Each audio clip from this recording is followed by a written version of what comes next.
नमस्कार केमन आছেন सबाई। যখন গাছ রিপোর্টিং হবে তখন সবার আগে যেটা দরকার সেটা হলো গাছকে ভরপুর খাবার দিতে হবে। গাছের ভরপুর খাবার দেওয়া মানেই এক্স মিক্স খাবার, যার মধ্যে আছে সরষের খোল, নিম খোল, শিংকুচি, হাড় গুঁড়ো আর লেদার মিল। এই 5 রকম মিলিয়ে যতটা পরিমাণ আছে ঠিক ততটা পরিমাণ আমি গোবর সার নিয়েছি। আমি এই বড় জায়গার মধ্যে একটু বেশি পরিমাণে সব কিছু দিয়ে ভালো করে মিক্সড করে নিচ্ছি। বাজারে তো প্রচুর রকমের মিক্স খাবার, রাসায়নিক খাবার সবই পাওয়া যায়, কিন্তু আমি এইভাবেই নিজের হাতে মিক্সড খাবার তৈরি করে রেখে দিই। এবারে এর মধ্যে একটু জল ছিটিয়ে ভালোভাবে মিক্সড করে নেব, নিয়ে একটি কন্টেনারে এটাকে স্টোর করে রেখে দেব।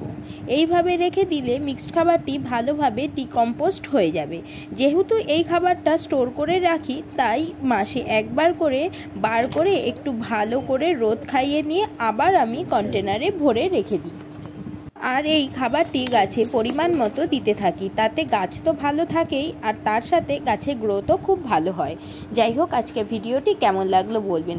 ভালো লাগলে একটি লাইক করে চ্যানেলটি সাবস্ক্রাইব করে দেবেন।